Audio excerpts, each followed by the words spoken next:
கர்த்தருடைய ஆவியானவர் தருகிற தீர்க்க தரிசன வார்த்தை என்ன தெரியுமா? வருடங்கள் ஆகிறது என்று கலங்காதே.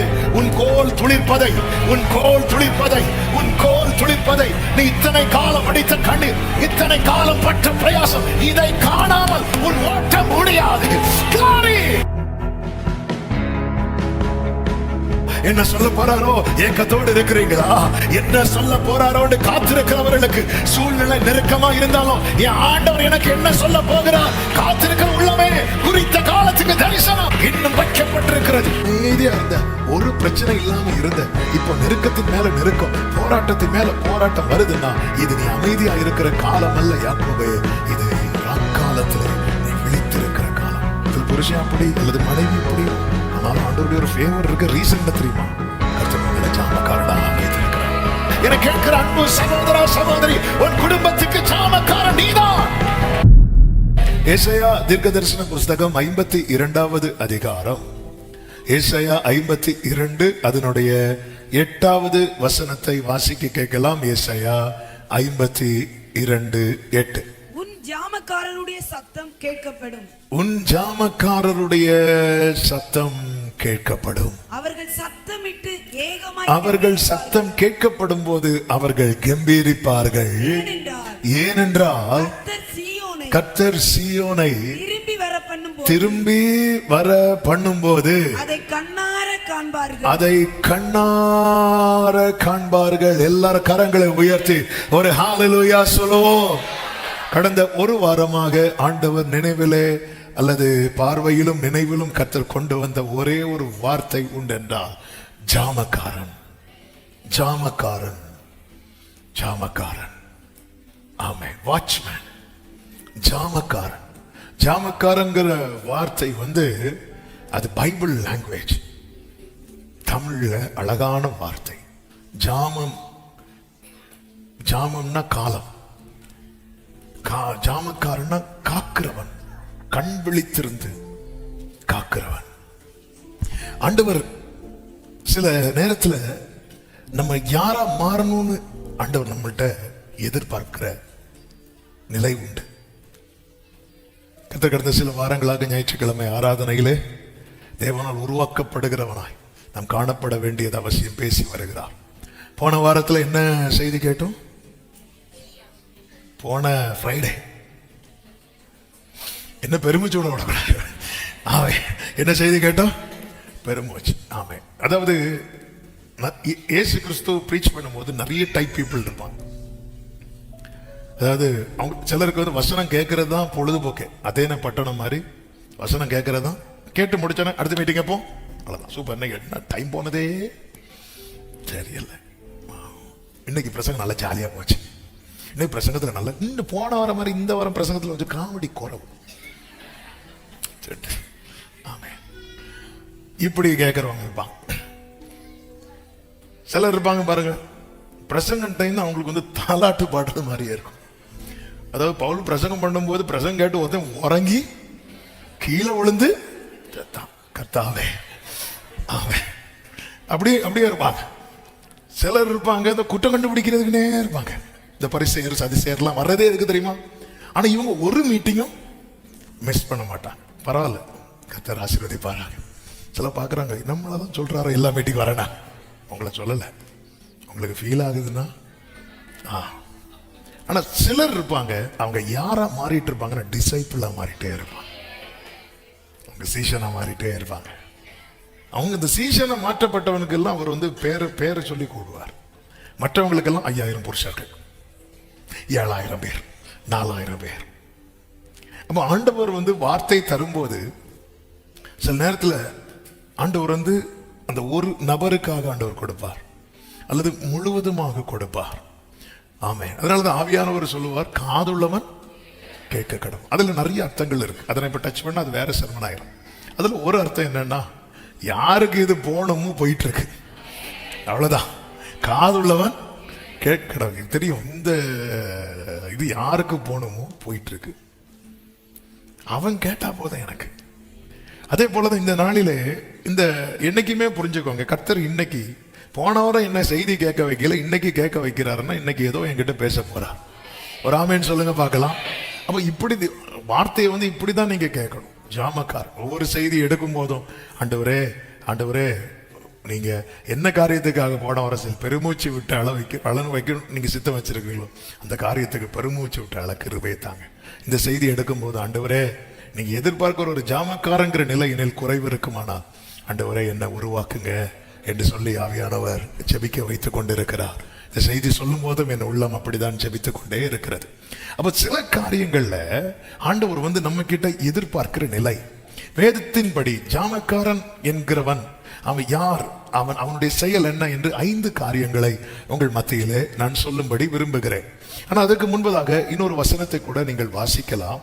ஏசாயா 62 அதனுடைய 6வது வசனம் நானே வாசிக்கிற நேரம் இல்லாததுனால, எருசலேமே உன் மதில்கள் மேல் பகல் முழுவதும் ராம் முழுவதும் ஒரு காலம் மௌனமாய் இராத ஜாமக்காரரை கட்டளை இடுகிறேன். அப்போ ஆண்டவர் கட்டளையிட, ஆண்டவர் சொல்ல, அவர் கட்டளையிட நிற்கும். அப்போ ஆண்டவர் ஏற்படுத்துகிறேன்னு சொல்றார்.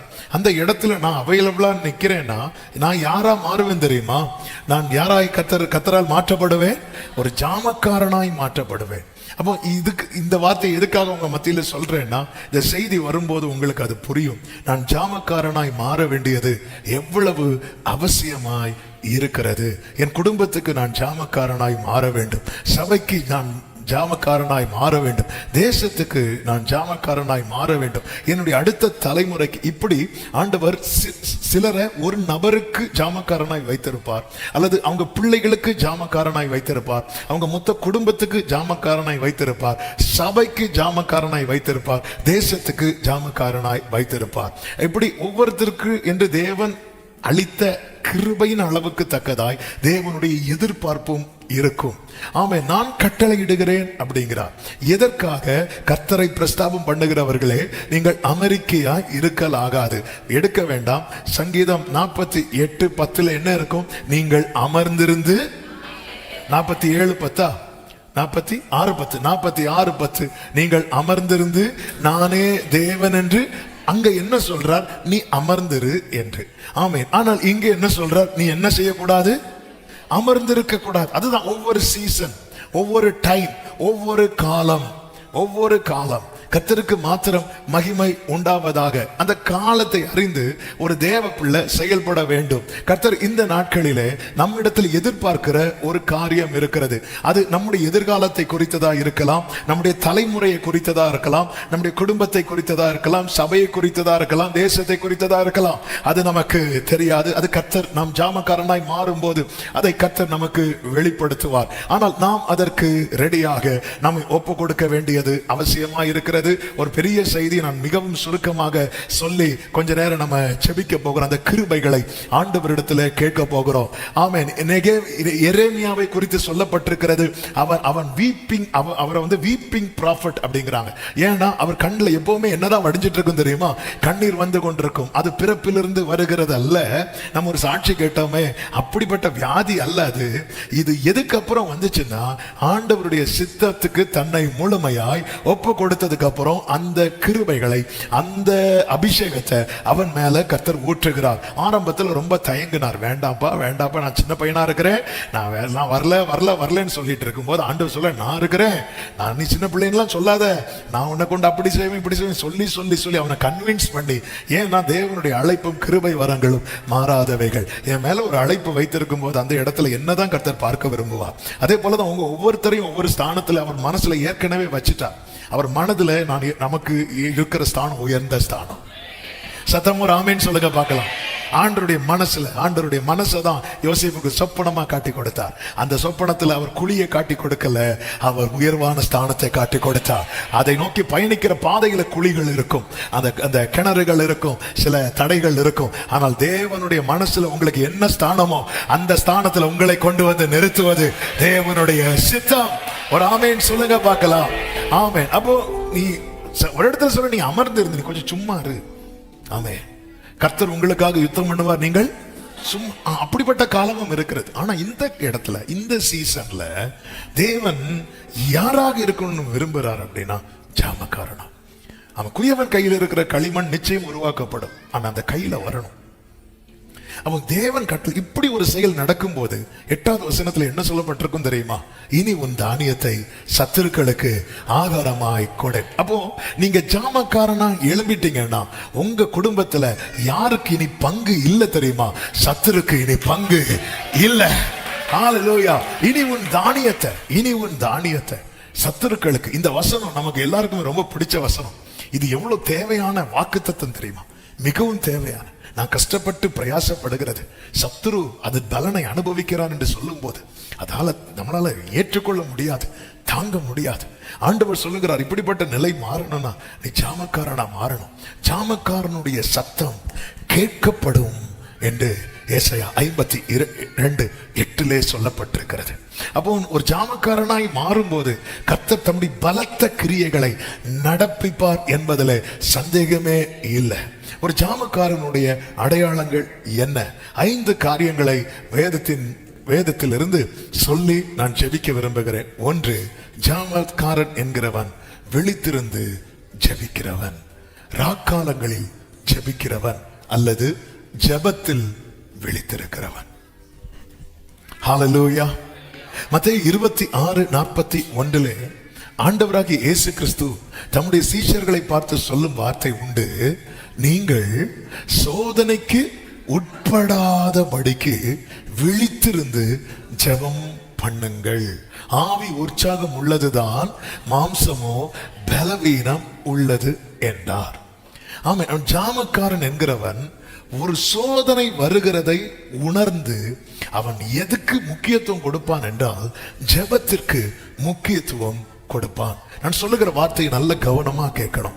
நார்மல் பிரேயர்னு ஒண்ணு இருக்கிறது, ஜாமக்கார ஜெபம்னு ஒண்ணு இருக்கிறது. ஜாமக்கார ஜெபங்கிறது தான் இந்த அந்தகாரத்தில் போராடுகிற அனுபவம். இது அந்தகாரத்தின் வேலை என்று இயேசுவே சொல்லி இருக்கிறார். நீங்க கவனிச்சீங்கன்னா அந்த அந்தகாரத்தின் வேளையில 1 hour பிரேயர் பண்றதே பெரிய சேலஞ்சா இருந்துச்சு, எல்லாருக்குமே சேலஞ்சா இருந்துச்சு. ஆமென். இது சொல்லும் போது உங்களுக்கு கொஞ்சம் ஷாக்கிங்கா இருக்கும். எப்படி சேலஞ்சா இருந்துன்னா, பேதுரு, யோவான், யாக்கோபுக்கும் சவாலா இருந்துச்சு. அவங்களால என்ன பண்ண முடியல. இயேசுவுக்கும் இது பெரிய சேலஞ்சா இருந்து. எப்படின்னா, அவர் ஜெபத்துல 3 வாட்டி எழும்பி வரார். அவர் ஜெபத்தை முடிச்சிட்டு வரல, ஒரு வாட்டி ஜெபிக்கிறார். அவருக்கு அதுல அந்த ஃப்ளோ கட் ஆகுது. அந்த ஃப்ளோ அவரால் அப்படியே தரித்திருக்க முடியும். அவர் எழும்புறார், வராரு, வந்து பார்க்கும்போது தூங்காத திருப்பி போறாரு, திருப்பி ஜெபம் பண்றாரு, திருப்பி எழும்புறாரு, திருப்பி வந்து தூங்காத. ஆனா அவர் அதுல எப்படி ஸ்கோர் பண்ணி காட்டுறாருன்னா, உனக்கு முடியலன்னு சொல்லிட்டு நீ ஸ்டாப் பண்ணாத, நீ திரும்ப போ, பரலோகத்திலிருந்து பலன் உனக்கு கிடைக்கும். இதுதான் ஜெபத்தில் விழித்திருக்கிறதுனா, எனக்கு ஜெபிக்க முடியலன்னு சொல்லி நான் ஸ்டாப் பண்ண கூடாது. இது அந்தகாரத்தின் வேலை. எல்லார் லைஃப்லயும் இந்த அந்தகாரத்தின் வேலை இருக்கும். அது எப்படி நம்மளால ஃபீல் பண்ண முடியும்னா, நமக்கு ஒரு நிமிஷம் ஜெபம் பண்றதே ரொம்ப ஹெவியா இருக்கும். என் லைஃப்ல நான் ரொம்ப அனுபவிச்சிருக்கேன், அதனால தான் சொல்றேன். அந்த டைம்ல நம்ம என்ன தீர்மானம் எடுக்கிறோம், ஆவியானவர் இதை காண்பித்து பாரு. நம்ம பேதுரு, யோவான், யாக்கோபு தூங்குறோம்னு பார்த்துட்டு இருக்கிறோம். ஜீசஸ் அவர் 100% காட், அதுல ஒரு டவுட் கிடையாது. இப்போ அவர் முழுசாவே காட் தான். அப்பொழுது அவர் 100% காடா இருந்தாலும் 100% யாரா இருக்கிறார்? மனுஷனா இருக்கிறார். அதனால அவருக்கு தூக்கம் வந்துச்சு, அவர் போட்ல தூங்கினார். ஆமே. அவருக்கு பசி வந்துச்சு, அவருக்கு தாகம் வந்துச்சு. ஆமே. அவர் அந்த பாடுகளுக்கு உட்படுத்தப்படுகிறார். அவர் சொல்லுகிறார், இதற்காகவே நான் இந்த வேளைக்குள் வந்தேன் அப்படிங்கிறார். அவர் என்ன பண்றாரு அப்படின்னா, அதான் பைபிள் இருக்கு. அவர் மறுபடியும் அதே வார்த்தைகளை சொல்லி மறுபடியும் அதன் அர்த்தம் என்னன்னா, இதுக்கு முன்னாடி எல்லாம் அவர் இப்படி ஜெபம் பண்ணதே கிடையாது. அவர் போய் சாயங்காலத்துல ஜெபம் பண்ண உட்கார்ந்தாருன்னா காலையில தான் வருவார். கீழே என்ன நடந்தா என்ன, தூங்குனா என்ன, கீழே பெரிய சண்டையே நடந்துச்சு. ஒரு வாட்டி 9 சீஷர்கள் கீழே ஒரு தகப்பன் தன் மகனை அழைத்து கொண்டு வருகிறான். அழைத்து கொண்டு வரும்போது அவன் அந்த பையனுக்கு சுகத்தை கொடுக்க முடியல. கீழே பெரிய வாக்குவாதமே வந்துட்டு, அப்பெல்லாம் வராதவர். இப்போ 3 பேர் கொஞ்ச நேரம் தூங்கிட்டான். பேதுரு குரட்டை அவ்வளவு தூரம் கேட்டிருக்குமா என்ன, வராரு. அப்போ இது எவ்வளவு பெரிய சேலஞ்சான காரியம். ஆனா ஜீசஸ் என்ன பண்றாரு பாருங்க, மறுபடியும் போய் இவன் தான் ஜாமக்காரன். எனக்கு ஜெபிக்க முடியலன்னு வரும்போது நான் திரும்ப ஜெபிக்க போய் உட்கார்றேன் தெரியுமா, உட்கார்ந்து இப்படி நான் உட்கார்ந்தேன்னா அந்த அந்தகார வேலையை நான் ஜெயிக்க போறேன்னு அர்த்தம். அந்த அந்தகார வேலையை நான் ஃபேஸ் பண்ண முடியும்னு அர்த்தம். நீங்க கவனிச்சீங்கன்னா தெரியும். லூக்கா 22:42-43 வசனங்களை வாசிக்கும் போது, பிதாவே உமக்கு சித்தமானார் இந்த பாத்திரம் என்னை விட்டு நீங்கும்படி செய்யும், இந்த பாத்திரம் என்னை விட்டு நீங்கும்படி செய்யும், ஆகிலும் என்னுடைய சித்தத்தின்படி அல்ல உம்முடைய சித்தத்தின்படியே ஆக கடவது என்று ஜெபம் பண்ணினார். அப்பொழுது வானத்தில் இருந்து ஒரு தூதன் தோன்றி அவரை பலப்படுத்தினார். அப்போ அந்த ஸ்ட்ரென்த் கிடைக்கிறது வரைக்கும் இன்னும் ஒரு பிரச்சனை வரல, இனிதான் பிரச்சனை வரப்போகிறது. ஜாமக்காரனுடைய செயல் என்னன்னா, அவன் உடனே ஜெபத்தில் அலர்ட் ஆயிரும். ஜெபத்தில் அலர்ட் ஆயிரும். நம்ம ஃபர்ஸ்ட் அலர்ட் ஆக வேண்டியது நம்ம பிரேயர் லைஃப்ல. பிரேயர் லைஃப்ல இந்த இரவு எல்லா இரவும் போல நான் கடத்தக்கூடாது. ஆண்டவர் எதையோ எனக்கு சொல்ல விரும்புகிறார். எனக்கு ஒரு பெரிய ஆபத்து வரப்போகிறது. இந்த ராக்காலத்தில் நான் விழித்திருப்பேன். ஆனால் என்னால் அதை ஃபேஸ் பண்ண, ஜீசஸால ஃபேஸ் பண்ண முடிந்தது, ஆண்டவரால் எதிர்கொள்ள முடிந்தது. ஜெபிக்காத சீஷர்களால எதிர்கொள்ள முடியவில்லை, ஜெபித்த இயேசுவால எதிர்கொள்ள முடிந்தது. ஆண்டவர் சொல்லுகிற காரியம் இதுதான். சில கடினமான பாதை வழியாக தான் சில நன்மைகளை நமக்கு தேவன் வைத்திருக்கும் போது அந்த பாதைகளின் வழியாக நாம நடந்து தான் ஆக வேண்டும். ஆமென். 7 மடங்கு அக்கினி சூளை வழியாக தான் சாத்ராக் மேஷாக் ஆபேத்நேகோவுக்கு கர்த்தர் ஒரு உயர்வை வைத்திருப்பார் என்றால் அந்த அக்கினி சூளையை கடந்துதான் ஆக வேண்டும். சிங்க கெபிக்கு பிற்பாடு தானியேலுக்கு ஒரு ஜெயமான காரியத்தை கர்த்தர் வைத்திருப்பார் என்றால் அந்த அனுபவத்தை கடந்துதான் ஆக வேண்டும். கோலியாத்தை ஃபேஸ் பண்ணிட்டு தான் எருசலேமுக்குள்ள தாவீதால என்றாக முடியும்னா அந்த கோலியாத்தை ஃபேஸ் பண்ணி தான் ஆக வேண்டும். இதற்கு நாம் விலகி ஓட முடியாது, வழி விலக முடியாது. இதுக்கு நம்ம முடியாதுன்னு சொன்னா நமக்கு ஆயத்தம் பண்ணின நன்மை நமக்கு எட்டா கனியாகவே இருக்கும் நம் ஒவ்வொருடைய வாழ்க்கையிலும். அதனாலதான் இயேசு சொல்லுவார், இதை நான் பானம் பண்ணியே ஆக வேண்டும் என்பார். என் பிதா தந்த பாத்திரம், இதை நான் பானம் பண்ணி தான் ஆக வேண்டும். காரணம் இந்த வழியாய் செல்லும். இதுதான் பிதாவினுடைய தீர்மானம். இது ஏரோதோ பிலாத்தோ எழுதின தீர்மானம் கிடையாது. இது ஏற்கனவே முன்குறிக்கப்பட்டது. உங்க வாழ்க்கையில சத்துரு கை ஓங்கினது போல இருந்தாலும் சத்துரு நினைத்ததில் நடப்பது தேவன் ஏற்கனவே தீர்மானித்ததுதான் நடந்து கொண்டிருக்கிறது. யாக்கோபை பாருங்கள். ஏசா 400 பேரோடு வருகிறான் என்ற செய்தி வந்ததும் அவன் அந்த ராக் காலத்தில் ஜாமக்காரனாய் மாறினான். ஜாமக்காரன். அவன் ஃபர்ஸ்ட் நல்ல பிளான் பண்ணி பார்க்கிறான். நான் ஒவ்வொரு செட்டா அனுப்புறான். அவனுக்கு திருப்தி இல்லை. அவன் வேலைக்காரர்கள் ஒவ்வொரு செட்டுக்கும் ஒவ்வொரு டீம் வேலைக்காரர்களை அனுப்புறான். அப்புறம் தான் புரிந்து கொண்டான், யார் தான் ஜாமக்காரனா இருக்கணும் தெரியுமா? நான் ஜாம காக்கிறதுக்கு ஆளை வச்சு வைக்க முடியாது. ஆமே, நான் தான் இருக்கணும். இவன் என்ன பண்ணிட்டான் தெரியுமா? ஒவ்வொரு டீமா பிரிச்சு வெகுமதிகளை அனுப்புறான். அந்த இதுல ஒரு கொஞ்சம் வேலைக்காரங்க, இவன் கூட இருக்கிற வேலைக்காரங்க, அப்போ இவங்க தான் இருக்கிறாங்கல்ல, அவங்கள்ட்ட தான் நான் ஜோமனை சொல்லிட்டேன்ல, இவங்கள்ட்ட தான் ஜோமனை சொல்லி எல்லாம் ரைட்டு தான் யாக்கோவே. ஆனா இந்த இரவுல கர்த்தர் யாரை தான் ஜாமக்காரனா வச்சிருக்கிறாருன்னா, உன் குடும்பம், உன் தலைமுறை, உன் சம்பாத்தியம் நஷ்டம் ஆக கூடாதுன்னா யார் தான் ஜாமக்காரனா இருக்கணும் தெரியுமா? லேயாளோ ராகிலோ அல்ல, யாக்கோவே நீ தான் ஜாமக்காரனா இருக்கும். இது அவனுக்கு உள்வாங்கிறதுக்கு டைம் எடுத்துச்சு. அவன் ஒவ்வொரு செட்டு அனுப்ப அவன் ஸ்பிரிட்ல போராட்டமும் பயமும் பெருகுதே தவிர குறையல. நல்லா புரிஞ்சுக்கோங்க. நம்ம சில காரியங்களை சால்வ் பண்றதுக்காக சில தீர்மானங்கள் எல்லாம் எடுத்து சில காரியங்கள் எல்லாம் நடப்பிப்போம். அப்படி அந்த காரியங்கள் எல்லாம் நடப்பிக்கும் போது நமக்கு ஒவ்வொரு காரியம் நடப்பிக்க நமக்கு கொஞ்சம் அந்த பயம் குறையும், அழுத்தம் குறையும். ஆனா இது ஒவ்வொன்றா செய்ய அழுத்தம் குறைவதுக்கு பதில் கூடுது. அப்படின்னாலே அந்த இடத்துல கர்த்தர் என்ன எதிர்பார்க்கிறாருன்னா, கர்த்தர் உங்களை அந்த காரியத்துக்கு ஜாமக்காரனா இருக்க எதிர்பார்க்கிறார். யாக்கோவை குறித்து வேதம் சொல்லுகிறது, அவன் பிந்தி தனித்திருந்தான். ஆதியாகமம் 32வது அதிகாரம் அதனுடைய 24 அவன் தனித்திருக்கிறான். அப்பொழுது ஒரு புருஷன் பொழுது விடியும் அளவும் அவனுடனே போராடினான் என்று சொல்லப்பட்டிருக்கிறது. அவன் விழித்திருப்பான் ஜெபத்துல. இந்த ஜெபத்தினுடைய ரிசல்ட் என்ன தெரியுமா? எல்லாமே கைவிட்டு போகிறது என்கிற நிலையில் இருந்தவனுக்கு ஒரு சின்ன ஆட்டுக்குட்டி கூட மிஸ் ஆகாதபடிக்கு உன் தானியத்தை சத்துருக்களுக்கு ஆகாரமாக யாக்கோபே, இத்தனை காலம் நீ அமைதியா இருந்த, ஒரு பிரச்சனை இல்லாம இருந்த. இப்போ நெருக்கத்தின் மேல நெருக்கம், போராட்டத்தின் மேல போராட்டம் வருதுன்னா இது நீ அமைதியா இருக்கிற காலம் அல்ல யாக்கோபே, இது ராக்காலத்திலே நீ விழித்திருக்கிற காலம். ஆமென். நெகேமியா பாருங்க, நெகேமியா தேவசமூகத்திலிருந்து அழுது ஜெபித்து உபவாசித்து மன்றாடி பெர்மிஷன் வாங்கிட்டார். ஃபேவர் இருக்கு, நிறைய பேர் கூட எழும்பிட்டான். எழும்பி அலங்கம் கட்ட ஆரம்பிச்சாச்சு. அலங்கம் கட்டி பாதி வேற ஆகுது. சத்துருக்கள் திட்டம் போடுறாங்க. நெகேமியா 4வது அதிகாரம் அதனுடைய 11வது வசனத்தை பாருங்கள். எங்கள் சத்துருக்களோ வென்றால் நாங்கள் அவர்கள் நடுவே வந்து அவர்களை கொன்று போடு மட்டும் அவர்கள் அதை அறியாமலும் பாராமலும் இருக்க வேண்டும் என்று நம்ம, அதாவது சத்துருவனுடைய பிளான் என்ன தெரியுமா? சத்துருடைய போடுற பிளான்ல முதல் காரியம் என்ன அப்படின்னா, ஜெபிக்கிறவனுக்கு விரோதமா சத்துரு போடுறா, ஒரு திட்டம் போடுறான்னா அவன் என்ன அதுல கவனமா இருப்பான்னா, இது அவனுக்கு என்ன செஞ்சிடக்கூடாது, தெரிஞ்சிடக்கூடாது. ஏன்னா தெரிஞ்சா இவன் என்ன பண்ணுவான், ஜெபிப்பான். ஜெபிச்சா என்ன ஆகும், சத்துரு போடுற திட்டம் நடக்காது. பக்கத்துல 2 பேர் கைப்பிடிச்சு சொல்லுங்க, ஜெபிச்சா சத்துரு திட்டம் நடக்காது. ஆமே, மெசேஜ் கிடைச்சிட்டா. இது யார் நம்ம சொல்லல, இது யார் சொல்றா, சத்துருக்கள். அவனுக்கு தெரிஞ்சிடக்கூடாது. ஆமே, அவனுக்கு தெரிஞ்சிடக்கூடாது. ஆனா கர்த்தர் என்ன பண்றார் தெரியுமா? 12வது வசனத்தை பாருங்க.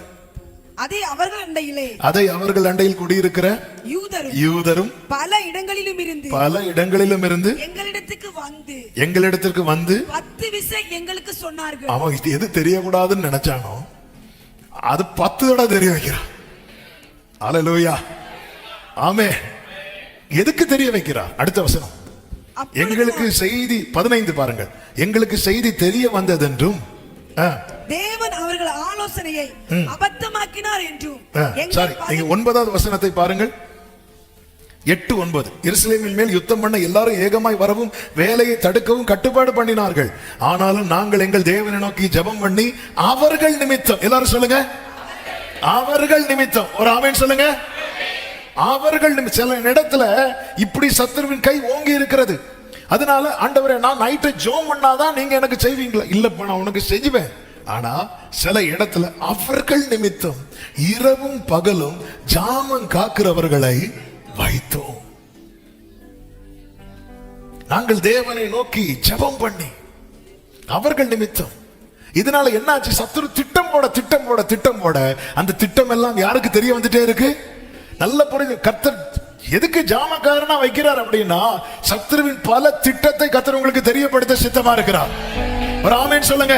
உங்க தலைமுறையை குறித்து சத்துரு இப்படிதான் பிளான் வச்சிருக்கிறான் தெரிஞ்சிட்டு வைங்களேன், அந்த ட்ராக்ல விடுவோமா? விட மாட்டோம். இதுதான் சத்துருவுக்கு என் தலைமை குறித்து, அந்த ட்ராக்கே ஓபன் பண்ண விட மாட்டோம். எவ்வளவு ஜாக்கிரதை இன்னைக்கு தெரியல. பேதை நெடுக போய் தண்டிக்கப்படுகிறான். ஐயோ, நாங்க நம்பினோமே. இன்னைக்கு அநேக குடும்பத்தின் கண்ணீர் அப்படித்தானே, நம்பிட்டோமே. இவங்களை நம்பிதானே இங்க நான் கொடுத்தேன் பொண்ணு, நம்பிதானே பொண்ணு எடுத்தோம், நம்பிதானே இந்த காலேஜுக்கு நான் அனுப்பினேன், நம்பிதானே இதை வாங்கணும், நம்பிதானே இதை செய்தோம். ஒண்ணுமே தெரியும், நம்பிட்டோம், கண்ணை மூடி நம்பிட்டோம், வெளுத்ததெல்லாம் பாலுன்னு நம்பிட்டோம். பேதை நெடுக்க போய் தண்டிக்கப்படுகிறான். சத்துரு ஒருத்தனுக்கு ஜெபிக்கிறவனுக்கு எப்பவுமே ஆவியில ஒரு உணர்வு இருந்துட்டே இருக்கும். ஆமே, ஆண்டவருடைய அந்த அலர்ட்னஸ், அந்த அலர்ட் பண்ணிட்டே இருப்பார், நமக்கு பண்ணிட்டே இருப்பார். இவங்க ஜெபிக்க ஏற்படுத்துறாங்க. திட்டங்கள் எல்லாம் சொல்லப்படுகிறது, எல்லாவற்றையும் அபத்தமாக்கினார். 15வது வசனம், எங்களுக்கு செய்தி தெரிய வந்ததென்றும் தேவன் அவர்கள் ஆலோசனையை அபத்தமாக்கினார் என்றும் எங்கள் பகைஞர் கேட்ட பொழுது நாங்கள் எல்லாரும் அவரவர் வேலையை செய்ய அலங்கத்துக்கு திரும்பினோம். இது ரொம்ப முக்கியமான காரியம், நல்லா புரிந்து கொள்ளுங்கள். ஜாமக்காரன் என்பவன் யுத்தத்தை ராக்காலங்களில் ஜெபத்தில் செய்வான். அவன் மாம்சமா செய்ய மாட்டான், அவன் ஜெபத்துல போராடுவான். யாக்கோபு போராடினான் பைபிள்ல இருக்கு. ஆமென். ஓசியா 12:4 இருக்கு, அவன் அழுது கெஞ்சினான் இருக்கு. ஆனா ஆண்டவர் எப்படி எழுதி வைக்கிறார் தெரியுமா? போராடினான். ராத்திரி நேரத்துல போராடுகிறான். எல்லாரும் தூங்கினதுக்கு அப்புறம் போராடுகிறான். எல்லாரையும் அக்கறைப்படுத்தி விட்டு போராடுகிறான். ஆமென். இந்த ராக்காலத்துல தேவசமத்துல நிக்கிறவங்க மேக்சிமம் அவங்க எல்லாம் தூங்கினதுக்கு அப்புறம், அல்லது எல்லாரும் எழும்புறதுக்கு முன்னாடி, அல்லது யாரும் இல்லாத நேரம். ராக்காலம்னா ராத்திரி மட்டும் தான் ஜெபம் அப்படி நான் சொல்லவில்லை. அதனுடைய அர்த்தத்தை நீங்கள் புரிந்து கொள்ள வேண்டும். ராக்காலம் என்பதே சோதனை காலம். அந்த சோதனை காலத்துல ஒருவனுடைய ஜெப ஜீவி என்ன பண்ணிடக்கூடாதுன்னா தூங்கிடவே கூடாது. அவன் தொய்வு வந்துடவே கூடாது. அப்படி அந்த ராக்காலத்துல ஜெபிக்கிறது ரொம்ப கடினமானது. அதனால மறுபடியும் ட்ரை பண்ணணும். இதுக்கு நல்ல அடிச்சுவட இயேசு கிறிஸ்து நமக்கு வைத்திருக்கிறார். எனவே ஜெபத்துல விழித்திருக்கும் போது 20 வருட பிரச்சனைக்கு அந்த ஜெபத்துல முற்றுப்புள்ளி, சத்துருவின் சூழ்ச்சிகளுக்கு முற்றுப்புள்ளி, எல்லா ஆலோசனையும் அபத்தமாகும், ஆயுதமும் வாய்க்காமல் போகும். நல்ல கரங்களை தட்டி ஆண்டவருக்கு மகிமை. இரண்டாவதாக எச்சரிப்பை உணர்ந்து செயல்படுகிறவனாய் காணப்பட வேண்டும். ஏசாயா 21:6 சொல்லப்பட்டிருக்கிறது. ஏசாயா 21 அதிகாரம் அதனுடைய 6வது வசனம். ஆண்டவர் என்னை நோக்கி நீ போய் காண்பதை தெரிவிக்கும்படி ஜாமக்காரனை வை என்றார். எசேக்கியேல் 3:17 சொல்லப்பட்டிருக்கிறது, மனுபுத்திரனே, உன்னை இஸ்ரவேல் வம்சத்தாருக்கு காவலாளனாய் வைத்தேன். நீ என் வாயினாலே வார்த்தையை கேட்டு என் நாமத்தினாலே அவர்களை எச்சரிப்பாயாக. A watchman is spiritually sensitive. அவன் ஜாமக்காரன் ஆவியில எப்பொழுதுமே ரொம்ப சென்சிட்டிவா இருப்பான். அவனுக்கு ஏதோ ஒன்று வர்றது மாதிரி இருக்கு. இப்படிப்பட்ட உணர்வு அவனுக்கு இருந்துட்டே இருக்கும். மகிழ்ச்சியா இருந்துட்டே இருப்பாங்க. திடீர்னு அடுத்து ஏதோ ஒன்று நடக்க போகிறது. அவனுக்கு அந்த ஸ்பிரிச்சுவல் அலர்ட்னஸ் அவனுக்கு கிடைக்கப்பட்டுட்டே இருக்கும். ரொம்ப சென்சிட்டிவா இருப்பான் எல்லா காரியத்தை குறித்தும். நோவாவை பாருங்க. நோவா தேவனோடு சஞ்சரிக்கிறவனாய் காணப்பட்டான். தேவன் வார்ன் பண்றார். அவனுக்கு அந்த எச்சரிப்பு கிடைக்கிறது. அப்படிதான் பைபிள்ல இருக்கு. அவன் தேவ எச்சரிப்பை பெற்று, அவன் எச்சரிப்பு வந்தாச்சு உடனே அவன் செயல்பட ஆரம்பிக்கிறான். நான் நினைக்கிறேன் அவங்க எப்படி அந்த பிள்ளையை கட்டியிருப்பாங்க. எடுத்ததும் அந்த ஃபேமிலி ஓகே சொல்லியிருக்க மாட்டாங்க. ஓகே சொல்ல பிளானை கைவிடல. அவன் செய்ய ஆரம்பிக்கிறான். அவன் செய்ய ஆரம்பித்த போது அடுத்து அவன் மனைவி விரும்பியோ விரும்பாமலோ என் புருஷன் செய்யறான்னு சொல்லி கூட சேர்ந்து போய் செய்ய ஆரம்பிக்கிறாங்க. ஒரு காரியத்தை கர்த்தர் உணர்த்தும் போது முதல்ல நம்ம செய்யணும். நம்ம செய்யாம நம்ம மனைவி மாற, புருஷன் மாற, அல்லது பிள்ளைகளை செய்ய ஃபோர்ஸ் பண்ணி ஒன்னும் நடக்க போறது இல்ல. ஒரு ஆமேன் சொல்லுங்க. ஹல்லேலூயா. ஆமென். நம்ம செய்யணும். நீ பைபிள் படிச்சியா கேட்போம். நம்ம படிச்சிருக்க மாட்டோம். மாறி நீங்க படிச்சீங்களா கேட்டா அதுல நிக்க கூடாது. பெரியவங்களை எதா பேச. ஒரு காரியத்தை நம்ம செய்யணும். இயேசு ஜெபிக்கிறத பார்த்து சீஷர்களுக்கு என்ன செய்யணும்னு ஆசை வந்துச்சு தெரியுமா? ஜெபிக்கணுங்கிற ஆசை வந்துச்சு. அதனால மெதுவாக கேட்டாங்க. நம்ம யாராவது ஆண்டவரே எங்களுக்கு ஜெபிக்க சொல்லி கேட்போமா? இல்லை. இந்த கடல் மேல் நடக்கிறது எப்படின்னு மட்டும் சொல்லி தந்தீங்க. அந்த 5 அப்பத்தை ஏதோ பண்ணீங்களா ஆண்டவரே, அந்த ட்ரிக்கை மட்டும் சொல்லி தந்தீங்கன்னா நான் பிரெட்டு கடை வச்சிருக்கேன்ப்பா, என் பிழைப்பு ஓட ஆண்டவரே, ஏதாவது ஒன்று சொல்லி தரக்கூடாதா? அவர் ஜெபிக்கிறத பார்த்து மெதுவா, ஆண்டவரே ஒன்று கேட்டா கோச்சிக்க மாட்டீங்களே, என்ன எப்படிப்பா ஜெபம் பண்றீங்க? ஆசை வந்துட்டு. ஹல்லேலூயா. ஏன்னா இவங்க யாருமே ஜெபிக்க தெரியாதவங்க கிடையாது. இவங்களுக்கு எல்லாம் ஜெபிக்க தெரியும். ஆனா ஏன் ஜெபிக்கும் போது அவருடைய எக்ஸ்பிரஷன்ல அவர் காட்டுறாரு. எக்ஸ்பிரஷன்லனா ஆமா, அதாவது இப்போ போன் எங்க வச்சிருக்காங்கன்னே தெரியாது. வழியில அப்படி பேசிட்டு போறாங்க. உண்மையில பைத்தியமா இல்ல போன்ல பேசிட்டு போறானா? இப்படி அங்க வந்தேன் இங்க போனேன் பார்த்தா காதுக்குள்ள இங்க சின்ன ஒரு எங்க வச்சிருக்கானே தெரியாது. ஆனா ஒரு 30 வருஷத்துக்கு முன்னாடி எல்லாம் நீங்க பாத்தீங்கன்னா எங்கேயாவது ஒரு எஸ்டிடி பூத் இருக்கும், எங்கேயாவது எஸ்டிடி பூத் எங்கேயாவது வச்சிருக்கும். அப்போ பாத்தீங்கன்னா வரிசையா இருப்பாங்க, போன் பண்ணுவாங்க, அப்படியே கரைக்கிட்டு லைன் கிடைச்சதும் அப்படி வாங்க. இதை பார்க்கறதுக்குன்னு 10 பேர் கீழே இருப்பாங்க. அப்போ இவங்க போன் டயல் பண்ணி லைன் கிடைச்சதும் அது எங்க தெரியுது அப்படின்னா, இந்த எக்ஸ்பிரஷனை யார்கிட்ட பாக்குறாங்க தெரியுமா? இயேசுட்ட பாக்குறாங்க. இவரு இவ்வளவு டயர்டா இருக்காரு. ஆனா மலையில போய் இப்படி ஜெபம் பண்ணும்போது அடிக்கு திடீர்னு சிரிக்கிறாரு. திடீர்னு அப்பா இந்த ஜெபத்தை எங்களுக்கு சொல்லி கொடுங்கப்பா. இந்த ஆசை எப்படி வந்துச்சுன்னா அவரை பார்த்து வந்துச்சு. நம்மளை பார்த்து பிள்ளைங்களுக்கு என்ன ஆசை வருது? ஆமே. சில சொல்லுவாங்க என் மனைவியை பார்த்து பார்த்து சர்ச்சுக்கு போகணுங்கிற ஆசையே போச்சு. இப்படி வரணும். நோவா இப்படிதான் செய்யறார். செஞ்சதும் மனைவி ஜாயின் பண்றாங்க, பிள்ளைங்க ஜாயின் பண்றாங்க, மருமக்கள் ஜாயின் பண்றாங்க. இவங்கெல்லாம் ஜாயின் பண்ணதும் காட்டு மிருகங்கள் நாட்டு மிருகங்களும் ஜாயின் பண்ணது. ஹல்லேலூயா. அந்த காட்டு மிருகங்கள் ஜோடி ஜோடி இவங்கள போய் பிடிச்சிட்டு வந்தாங்க. பிடிக்க முடியுமா? சிங்கமே ஒழுங்கா பேழைக்கு வா சொல்ல முடியுமா? சொல்ல போனவரை காணாது, தேடி போனவங்களையும் காணாது. ஆனா கரெக்டா வருது பாருங்க. ஒரு ஆதி மனுஷன் நல்லா இருந்தான்னு அந்த மிருகங்கள்ல எவ்வளவு நல்லா இருந்திருக்கும் தெரியுமா? உள்ளதான் இருந்துச்சு, யாரையும் பிடிச்சு சாப்பிடல. உள்ள எப்படி அதெல்லாம் தேவனுடைய, அதான் அவர் அனந்த ஞானம் உள்ளவர். அவருடைய ஞானம் கணக்கிடப்பட முடியாது. நல்ல கரங்களை சாட்டி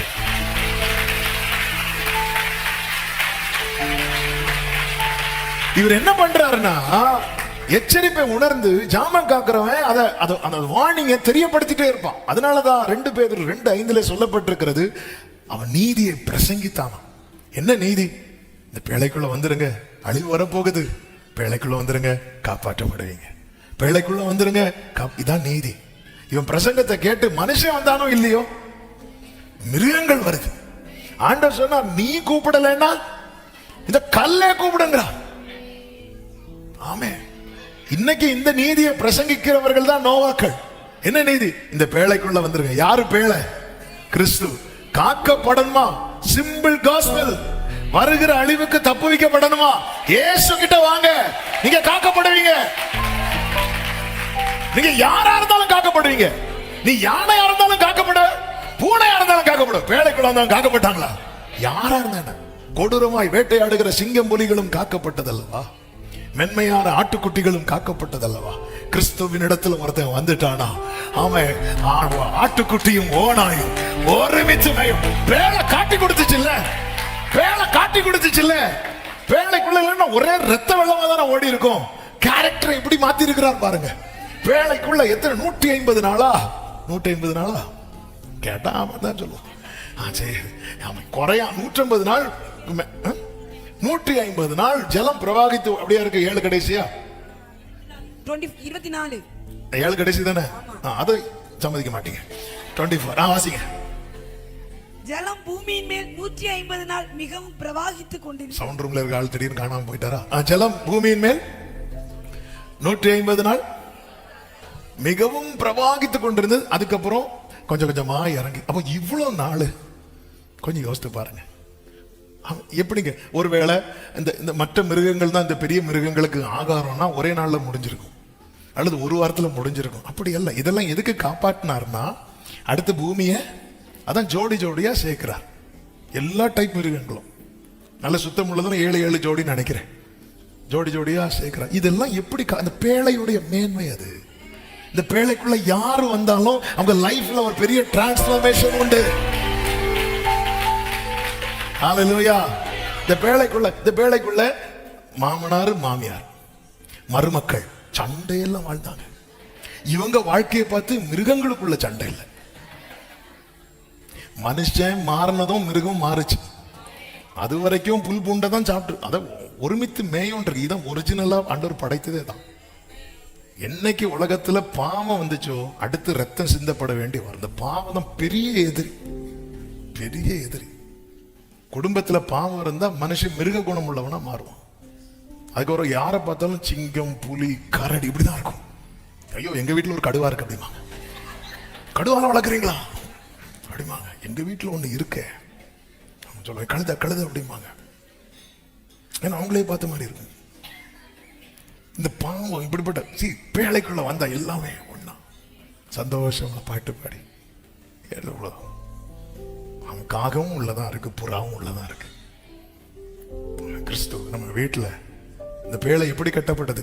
full and full word of God. முழுமையான வேர்டு யார் தெரியுமா? Jesus Christ. அந்த இயேசுவின் இடத்துல வந்தா காக்கப்படும். ஆமென் சொல்லுங்க. நோவா இதை பண்ணி எஸ்கேப் ஆயிட்டார். ஆனா ஏலி பாத்தீங்கன்னா, ஏலிக்கு வார்னிங் கிடைச்சது. ஏலிக்கு விஷயம், மகன்கள் ஓப்பனி பினேகாஸ் பண்ண தப்பு தெரிய வந்துச்சு. தெரிய வந்த போது டைம் போயிட்டு இருக்கு, நான் அதனால ரெஃபரன்ஸ் குயிக்கா சொல்லிடுறேன். 1 சாமுவேல் 2:22 முதல் 24 பார்த்தீங்கன்னா, ஏலி சொல்லுவார், வான் பண்ணுவாரு, ஆனா ஹெவியாலாம் வான் பண்ண மாட்டாரு. ஒரு சின்னதா ஒரு வார்னிங், இங்க பாருப்பா இப்படி எல்லாம் இருந்தா பாரு, ஆண்டவரே மன்னிக்கலன்னா அவ்வளவுதான் சொல்லிட்டு விட்டுருவாரு. கடுமையாக அவர் என்ன பண்ணல அப்படின்னா, அவர் திருத்தல, எச்சரிக்கல. அதாவது நான் தவறு செய்யறது எவ்வளவு பெரிய ஆபத்தோ, என் குடும்பத்துல தவறு நடந்தும் நான் அமைதியா இருக்கிறேன் தெரியுமா, அது ஆபத்து. 2வது அதிகாரத்துல இன்னொரு தீர்க்கதரிசி மூலமா ஆண்டவர் என்ன செய்ய போறாருன்னு வார்னிங் வந்தாச்சு. 27 முதல் 36 வரை உள்ள வசனங்களை பார்த்தீங்கன்னா, அதாவது தேவனுடைய ஜட்ஜ்மெண்ட் உன் வீட்டுக்கு வரப்போகுதுங்கிற அடுத்த ஒரு வார்னிங் வருது. வார்னிங் வந்து போக போக ஹெவியா இருக்கும். இந்த வார்னிங் வந்த பிற்பாடும் 1 சாமுவேல் 3:2 சொல்லப்பட்டிருக்கிறது, ஏலி தன்னுடைய ஸ்தானத்தில் படுத்து கொண்டிருந்தான். அவன் யாரா மாறல தெரியுமா? ஏலி தப்பு பண்ணான் பைபிள்ல இல்ல. ஏலி ஒரு தப்பு பண்ணல, ஏலி தப்பு பண்ணல. ஆனா அவன் யாரா மாறல தெரியுமா? ஜாமக்காரனா மாறல. ஏலி இப்படி தப்பு பண்ண அப்படி ஒரு இது கிடையாது. ஏலி தப்பு பண்ணல, ஆனா ஏலி வீட்டுல தப்பு நடக்குது. நம்ம கூடாரத்துல தேவனுக்கு பிரியமில்லாத காரியம் இருக்கும்போது நம்ம சொல்லுறோம், கேட்கறாங்க, கேட்கற 2வது மேட்டர். ஆனா நம்ம அடுத்து யாரா மாறி இருக்கணும் தெரியுமா? ஜாமக்காரனா மாறி இருக்கணும். ஆனால் ஏலி தன் ஸ்தானத்தில் படுத்திருந்தான். கர்த்தர் பார்த்துக்கொள்வார். கர்த்தர் வார்னிங் கொடுக்கிற ஏலிக்கு தான் வருது நியூஸ். நீங்க ஃபுல்லா பாத்தீங்கன்னா வார்னிங் யார் பக்கம் தான் வருது தெரியுமா? ஓப்பனி பிணைகாசுக்கு போகல. ஓப்பனி பிணைகாசு குறித்த வார்னிங் தான் யாருக்கு வருது? ஏலிக்கு வருது. எதுக்கு தெரியுமா? ஆண்டவர் எதிர்பார்க்கிறார், இவன் ஜாமக்காரனா மாறினா, அவன் இது ஆசாரிய குடும்பம் அல்லவா, லேவி கோத்திரம் அல்லவா, இந்த கோத்திரத்தில் இருக்கிற அடுத்த ஆசாரியர்கள் அல்லவா, யாரோ ஓபனி பிணைகாஸ், அவன் தேவ ராஜ்யத்துக்குரியவர்கள் அல்லவா, அவங்களல்லவா சத்துரு கை வச்சிருக்கிறான். ஏலி, உனக்கு வயசாச்சு உண்மைதான், ஆனா உன்னை நான் இன்னும் உயிரோட வச்சிருக்கிறேன், நீ ஜாம காக்கிறவனா இருக்கணும். ஆனா அவன் இல்லைன்ட்டான். அதனாலதான் பெட்டி பிடிக்கப்பட்டதும் ஏலி கதையும் முடிஞ்சிட்டு. உன்னை உயிரோட வைத்திருக்க நீ அவன் பார்த்து அவன் தன் ஸ்தானத்தில் படுத்துக் கொண்டிருந்தான். பைபிள் சொல்ல, அவன் பார்க்க கூடாதபடிக்கு அவனுடைய கண்களும், ஆமா, இதுல ஒவ்வொன்றிலும் ஆவிக்குரிய அர்த்தம் இருக்கும். அவனால் அதை உள்வாங்க முடியல. எழுத்தின்படியாக இங்க சொல்லப்பட்டிருக்கிற அவன் கண்ணு இருள் அடைந்திருந்தது உண்மைதான். ஆனாலும் ஸ்பிரிச்சுவலாகவும் அவன் கண் ஏன்னா இப்படி ஒரு வார்னிங் கிடைக்குது. ஆண்டவர் காட்டுறார், சொப்பனத்தின் மூலமா காட்டுறார், தரிசனத்தின் மூலமா காட்டு. நம்ம வந்து யோனா மாதிரி இருக்கிறோம். என்ன தெரியுமா? சைட்ல கூடாரம் போட்டு இப்ப நடந்ததில்ல. இப்போ இனி கொஞ்ச நாளைக்கு என்ன ட்ரெண்டா இருக்கும்? நான் தான் சொன்னேன் இவர் தான் வருவாருன்னு. வந்தார்ல, அப்படி கூடாரத்தில் போட்டு பார்த்துட்டே இருக்கிறது. நடக்கல யோனாவுக்கு. என்ன ஆண்டவர், இனி யாராவது என்ன சொல்லுவானா? ஆண்டவர் என்ன இவன் நல்ல தீர்க்கதரிசின்னு நான் சொல்லிட்டேன் ஆண்டவரே. ஆமே இல்ல, ஏலி தன்னுடைய ஸ்தானத்தில் படுத்திருந்தான். ஏலி, வார்னிங் உனக்கு தானே வந்துச்சு, நீ விழித்திருக்கணும்ல. ஆமே, ஸ்தானத்தில் படுத்துக் கொண்டான். நல்லவன் தான், உத்தமன் தான், பரிசுத்தவன் தான். ஆனா குடும்பத்துல தேவனுடைய ஜட்ஜ்மெண்ட் வரப்போகிறது என்கிற எச்சரிப்பு கிடைத்தும் தன் ஸ்தானத்தில் படுத்துக் கொண்ட போது ஆண்டவருடைய பார்வை ஏலியை விட்டு திரும்புது. என்னைக்கு ஏலியை விட்டு பார்வை திரும்புதோ ஜட்ஜ்மெண்ட் கூடாரத்துக்குள்ள வந்துட்டு. 2வது அதிகாரத்துல அவ்வளவு தப்பு பண்றானுங்க ஓபனி பிணைகாஸ். ஆனா அந்த ஏலிங்கிற ஒருத்தனால அவங்களுக்கு கிருபை கிடைச்சிட்டே இருக்கு. இனி ஏலியும் பார்த்து பிரயோஜனம் இல்ல. திரும்பிட்டு ஏலியை விட்டு பார்வை திரும்பிட்டுன்னு ஏலிக்கு தெரிஞ்சதுக்கு அப்புறமும் ஏலி தன் ஸ்தானத்தில் படுத்திருந்தான். தலைமுறை தறிகட்டு ஓடுது. குடும்பத்தில் புருஷன் அப்படி அல்லது மனைவி இப்படி. ஆனாலும் ஆண்டவருடைய ஒரு ஃபேவர் இருக்க. ரீசன் என்ன தெரியுமா? கர்த்தர் உங்களை ஜாமக்காரனா வைத்திருக்கிறார். அதனாலதான் உங்க வார்த்தை வரும்போது உங்களுக்கு தெரியுது, என் குடும்பத்தில் இப்படி நடக்குது, என் வீட்டில் இப்படி நடக்குது அப்படி சொல்லி. ஏன் ஆண்டவர் உங்கள் நிமித்தமாக அந்த பார்வையை இன்னும் உங்க குடும்பத்தை விட்டு விலக்காமல் இருக்கிறா. இந்த காலம் நீ அசதியா இருக்கிற காலம் அல்ல, நீ உன் ஸ்தானத்தில் படுத்துக் கொள்ளுகிற காலம் அல்ல. ஆமேன் சொல்லுங்க பார்க்கலாம். எசேக்கியாவை பாருங்க. எசேக்கியா அவனுக்கு ஜாமக்காரனா இருந்தான். எசேக்கியா அவனுக்கு ஜாமக்காரனா இருந்தான். ஆனா அவன் தலைமுறைக்கு ஜாமக்காரனா இருக்குல்ல. எசேக்கியாவுக்கு வருது என்ன, உன் வீட்டு காரியத்தை ஒழுங்குபடுத்தி நீ பிழைக்க மாட்டேன் அழுதான். அவனுக்கு ஜாமக்காரனா இருக்கிறான். ஆனா தலைமுறை காரியம் வருகிறது. ஏசாயா 39வது அதிகாரம் 5 முதல் 8 வரை உள்ள வசனங்களை பார்க்கும்போது வாசியுங்கள்.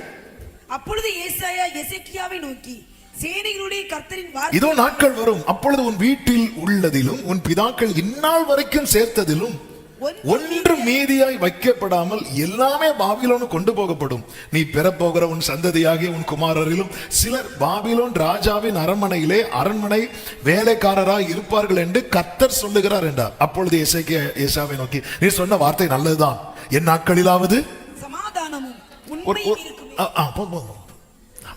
என் நாட்களிலாவது. நல்ல கவனிங்க, நிறைய பேர் தங்களுக்கு காவலாளராக இருப்பாங்க. திருமணம் நடக்கலே 3 நாள் 5 நாள் 10 நாள் ஃபாஸ்டிங் போட்டு அப்படி இருப்பாங்க. வேலைக்காக அப்படி இருப்பாங்க. தங்களுடைய காரியத்துக்காக, பிசினஸ்ல வளரலையா தங்களுக்கு காவலாளனா இருப்பாங்க. ஆனா தலைமுறைக்கு இருக்க மாட்டாங்க, புருஷனுக்கு இருக்க மாட்டாங்க, மனைவிக்கு இருக்க மாட்டாங்க, உடன் பிறந்த சகோதரர்களுக்கு காவலாளனா இருக்க மாட்டாங்க. காயின மாதிரி சொல்லிடுவாங்க, நான் என்ன என் சகோதரனுக்கு காவல். ஆமா காயினே, நீதான் காவலாளன். ஆமே, நம்ம லைஃபை திரும்பி பார்த்தா, அதனாலதான் பைபிள் தன் சொந்த மாம்சத்தை பகைத்தவன் ஒருவனும் இல்லையே. நம்ம சொல்லுவோம், நான் எல்லாத்தையும் எல்லாருக்காக விட்டேன். ஆனா நீ கடைசியில் பார்த்தா நமக்கு தான் காவலாளனா இருந்திருப்போம்.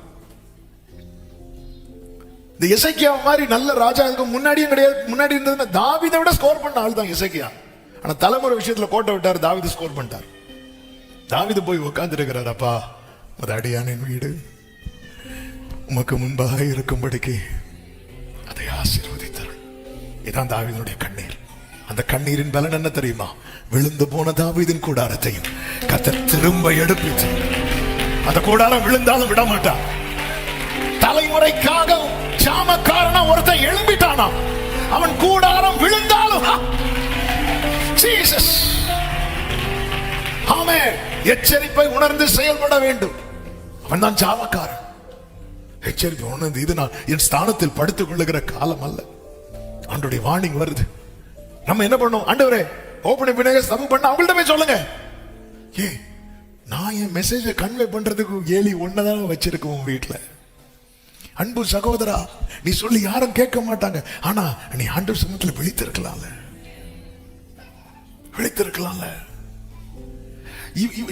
ஜெபத்தையே விட்டுட்டான். அதனாலதான் ஒரு அன்னாள் என்கிற ஒரு ஸ்திரீ ஆலயத்துல வந்து மனம் கசந்து அழுது ஜெபிக்கிறத கூட இவனால உள்வாங்க முடியல. இந்த பிரேயர்லாம் மறந்துட்டார் ஏலிக்கு. அவரை பொறுத்த இது என்ன ரொம்ப நேரம் சர்ச்சில் இருக்கு, இது போனாதான் கதவும் போட்டோம், நாம இது போகாம நமக்கும் வீட்டுக்கும் போக முடியல. எப்படிப்பட்ட ஒரு நிலைக்கு, என்னம்மா காலையிலேயே போட்டு வந்துட்டியம்மா அப்படின்னு கேட்டார். காலையிலேயே ஒரு இது ஒரு மனம் கசந்து ஒரு அம்மா இருந்து அழுது தெரியல. ஏன் பழக்கமே மறந்து போச்சு ஏலிக்கு.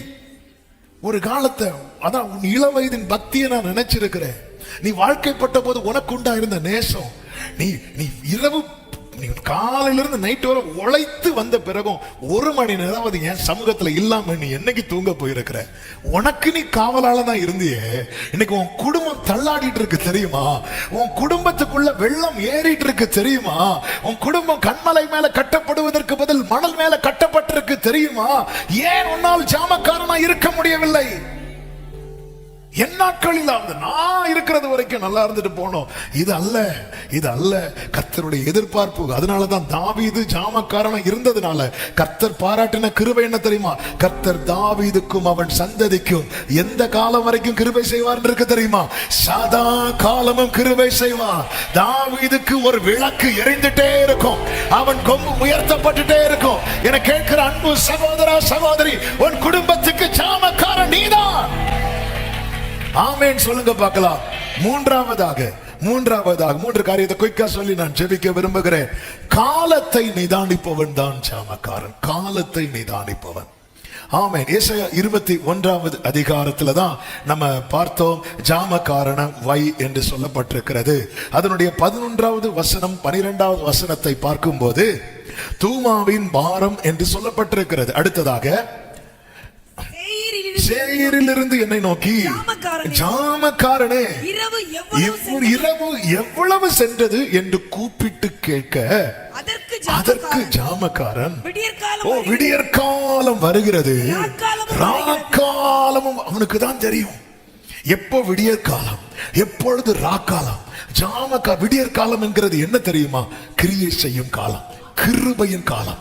ராக்காலம் என்பது என்ன தெரியுமா? கிரியை செய்யக்கூடாத காலம், அந்த காலத்தின் காலம். என் குடும்பம் இன்னைக்கு, என் குடும்பத்தில் இன்னைக்கு காணப்படுவது விடியற்காலமா ராக்காலமா என்பது யாருக்கு தான் தெரிவிக்கப்படும் தெரியுமா? ஜாமக்காரனுக்கு தெரிவிக்கப்படும்.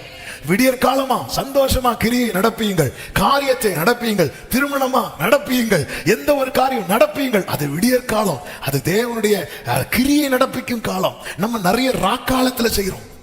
அந்த ராக்காலம் என்பது கிரியை செய்யக்கூடாத காலம். இது வந்து நமக்கு விடியற்காலம் ராக்காலம் என்னன்னா கலண்டர் பார்ப்போம். இன்னைக்கு செவ்வாய். ஒரு தேவ பிள்ளைக்கு தேவன் தெரியப்படுத்துவா. ஜாமக்காரன் கேளுங்கிறார் ஏசாயாட்ட. நீ உனக்கு ஜாமக்காரனை வை, ஜாமக்காரனை வச்சாச்சு. ஆண்டவரே இது என்ன காலம்? ஜாமக்காரன் கேளுங்கிறார். அது அர்த்தம் என்ன? அப்படி உத்தரவாதம் எடுக்கிறவனுக்கு தான் தேவன் காலத்தை சொல்லுவார். பார்வோனுக்கு சொப்பனத்தை சொன்னார், யோசேப்புக்கு காலத்தை சொன்னார். காலத்தை சொன்னாரா இல்லையா? 7 வருஷம் செழிப்பின் காலம், அடுத்த 7 வருஷம் பஞ்ச காலம். செழிப்பின் காலத்துல அனுபவித்திருக்காமல் செழிப்பின் காலத்துல சேர்க்க ஆரம்பிச்சுட்டான். ஏன்னா அவன் ஜாமக்காரன். நீ ஜாமக்காரன். ஏசாயாவே உனக்கு ஒரு ஜாமக்காரனை வச்சிருக்கணும். ஒரு தேவ பிள்ளைக்கு இது தெரியணும். விடியற்காலம் என்பது கிரியை செய்யும் காலம். அன்னைக்கு நடத்துங்க உங்க வீட்டுல காரியத்தை. அதை விட்டுட்டு நான் லெந்த் டேஸ்ல நடத்த மாட்டேன், அதை தொடர்ந்து இதெல்லாம் நமக்கு விடியற்காலம். அந்த காலம் உங்க இதுல நான் கை வைக்கல. ஆனா ஒரு தேவ பிள்ளைக்கு விடியற்காலம் என்ன, ராக்காலம் என்னன்னு தெரிஞ்சிருக்கணும். ஆமே. ஆண்டவரே சொல்வார்ல, இது பகற்காலம் இருக்கு மட்டும் நான் என்னை அனுப்பினவருடைய கிரியை செய்ய வேண்டும். இது யாருக்கு தான்? ஜாமக்காரனுக்கு தெரியும், உத்தரவாதம் எடுக்கிறவனுக்கு தெரியும். கர்த்தர் சொல்வார் யோசேப்புக்கு தான். நீங்க எவ்வளவு சாஸ்திரிகள், ஞானிகள், பார்வோனை சுத்தி சகல சாஸ்திரங்கள் இல்ல. எகிப்தின் சாஸ்திரம்னா இன்றைக்கும் நான் அறிந்தது, கேள்விப்பட்டது. ஆமா, அதாவது வேர்ல்டுலயே அதிகமான மந்திர கலைகள் செய்கிறது எங்க தெரியுமா? ஈஜிப்ட்ல தான். எவ்வளவு இந்தியால இருந்தும் அங்க அந்த பிரமிட்ல எல்லாம் இந்த மாதிரி நிறைய மந்திரங்கள் இந்த மாதிரி இதெல்லாம் செய்கிறதாக கேள்விப்பட்ட. எனக்கு தெரியல. இங்க இருந்தெல்லாம் போவாங்களா? சில குறிப்பிட்ட இடத்துல ஹெலிகாப்டர்ல தான் போக முடியுமா? அந்த அளவுக்கு அன்னைக்கே பார்வோன் மந்திரவாதிங்க கையில இருந்த கோலை எல்லாம் எதுவோ மாத்துறாங்க, சர்ப்பம். இவ்வளவுக்கு எல்லாம் தெரிந்தவங்களுக்கு காலம் தெரியல. யாருக்கு தெரியும்? அவன் ஒடுக்கப்பட்டு விலங்கிடப்பட்டு. ஆமே. உன் மேல இருக்கிற அழைப்பு உண்மையானால், உன் மேல இருக்கிற அபிஷேகம் உண்மையானால், நீ எந்த அளவுக்கு சிறுமைப்படுத்தப்பட்டாலும் உன்னை கொண்டுதான் தேசத்துக்கு கர்த்தர் விடுதலையை, தேசத்துக்கு கர்த்தர் மீட்பை வைத்திருக்கிறார். ஒரு ஆமென் சொல்லுங்க பார்க்கலாம். யாருக்கும் தெரியல, என்னன்னே தெரியல. அவனை கூட அப்பதான் நேர கொண்டு வரு. ராஜாவே, நீர் கண்ட 7 கொளுத்த பசுக்கள் 7 செழிப்பான வருஷங்கள், 7 மெலிந்த பசுக்கள் அடுத்து பஞ்ச காலம். அப்படி காலத்தை சொல்லி அந்தந்த காலத்துல செயல்பட வச்சதுனால தானே பஞ்ச காலத்துல வந்த போது யோசேப்பு மட்டுமா சாப்பிட்டான்? அவன் குடும்பமே சாப்பிட்டேன், தேசமே சாப்பிட்டேன். ஆமன். இப்போ இந்த வார்த்தை கேட்கும் போதே எனக்கு அந்த ஜாமக்காரனா மாற்றின் ஆண்டவரேன்னு எத்தனை பேர் கேட்கறீங்க? தாவீது 1 நாளாகமம் 12வது அதிகாரம் நீங்க வீட்டுல போய் படிங்க. அப்ப தாவீதுக்கு அநேகர், அதாவது அவனோட கூட நிறைய பேர் சேருவாங்க. அதுல ஒரு கூட்டத்தார் யுத்தத்துல ஸ்பெஷலிஸ்டா இருப்பாங்க, பராக்கிரமசாலிகள் இருப்பாங்க. அப்படி ஒவ்வொரு கோத்திரத்தாரை குறித்து சொல்லும் போது இசக்கார் புத்திரரை குறித்து சொல்லப்பட்டிருக்கிறது. 1 நாளாகமம் 12:32 இசக்கார் புத்திரரில் இஸ்ரவேலர் செய்ய வேண்டியது இன்னதென்று அறிந்து காலங்களுக்கு தகுந்த யோசனை சொல்லத்தக்க தலைவர்கள் 200 பேர் இருந்தார்கள் என்று சொல்லப்பட்டிருக்கிறது. இந்த காலத்துல என்ன பண்ணணும், இப்படி நமக்கு தெரிவிக்கிற ஒருவர் நமக்குள்ளே இருக்கிறார். அவர் தான் பரிசுத்த ஆவியானவர். நான் என் ஸ்தானத்துல படுத்துக் கொள்வேன், ஆனால் அது எனக்கு ஸ்டாப் ஆயிரும். அது இன்னொரு சாமுவேலுக்கு போயிடும். ஒரு ஆமீன் சொல்லுங்க பார்க்கலாம். ஹல்லேலூயா. ஒரு தேவ புள்ள புரிந்து கொள்ள வேண்டும், காலம் அறிந்து செயல்பட வேண்டும். ஏசாயாவே, ஒரு ஜாமக்காரனை வச்சிட்டார். நீ போய் கேளு, இது எப்போ, இது என்ன காலம்னு கேளு. ஆமா, இதோ விடியற்காலமும் ராக்காலமும் வருகிறது. ஆமா, பொதுவாகவே பைபிள் கணக்குப்படி சாயங்காலமும் விடியற் காலமா. இங்க நேரம் என்ன சொல்றாருன்னா, அப்போ என்ன அர்த்தம் தெரியும்? இப்போ நீ இருக்கிறது விடியற் காலம். குயிக்கா செயல்பட. ராக்காலத்துல நீ பிடிச்சு நிக்கணும்னா இந்த விடியற் காலத்துல செஞ்சு முடிக்க வேண்டியதை செஞ்சு முடியும். ராமேன் சொல்லுங்க பார்க்கலாம். நான்காவது, திறப்பிலே நிற்கிறவன். திறப்பிலே நிற்கிறவன் அவன் தான் ஜாமக்காரன். ஹல்லேலூயா, ஹல்லேலூயா. சோதோமை அழிக்க போகும்போது ஆபிரகாம் எங்க நிக்கிறான் தெரியுமா? கர்த்தருக்கு முன்பாக நிக்கிறான். மோசே கிட்ட கர்த்தர் சொல்லுவார், என்னை விட்டு நான் ஜனங்களை அழிக்கிறேன். ஆண்டவர்கிட்ட போய் நிக்கிறான்.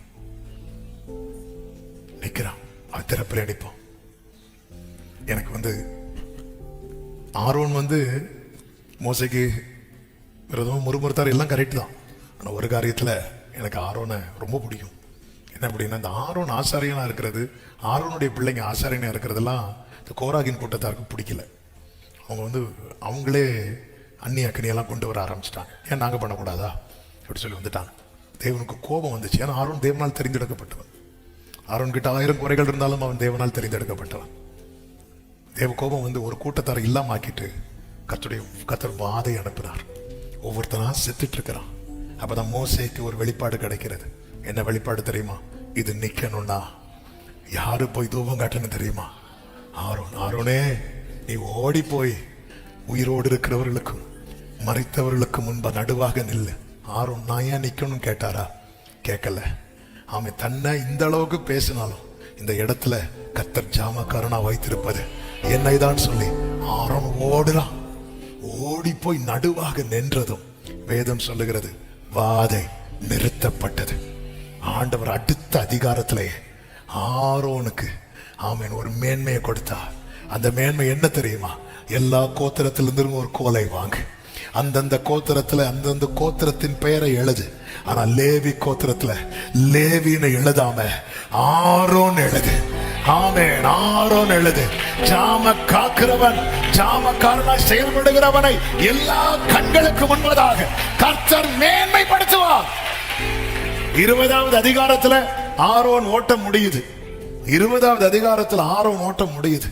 16வது அதிகாரம் வரைக்கும் ஆரோன் அத்தனை நிந்தையை சுமந்துட்டு வருகிறான். 17வது அதிகாரத்துல அவன் கோலை துளிர்விட வைத்து அதை எல்லா கண்களுக்கு முன்பாக காண்பித்துதான். ஆமென். அதன் பிறகுதான் ஆரோனுடைய ஓட்டத்தை கர்த்தர் முடிக்க வைக்கிறார். ஜாமம் காக்கிற ஜாமக்காரனாய் செயல்படுகிறவர்களுக்கு கர்த்தருடைய ஆவியானவர் தருகிற தீர்க்க தரிசன வார்த்தை என்ன தெரியுமா? வருடங்கள் ஆகிறது என்று கலங்காதே. உன் கோல் துளிர்ப்பதை, உன் கோல் துளிர்ப்பதை, உன் கோல் துளிர்ப்பதை, நீ இத்தனை காலம் அடித்த கண்ணீர், இத்தனை காலம் பட்ட பிரயாசம், இதை காணாமல் உன் ஓட்டம் முடியாது. Glory! நல்ல கரங்களை தட்டி ஹalleluya, ஹalleluya. உன் கோல் துளிர்ப்பதை காணாமல் ஒரு ஆமென் சொல்லுங்க பார்க்கலாம். ஹalleluya. அந்த கோல் துளிர் விட்டதை பார்க்க வைக்கிறார். அடுத்து சொல்றார் 20வது அதிகாரத்துல, ஏன்னா ஆண்டவர் நீதிமானுக்கு பூமியில சரி கட்டப்படும்.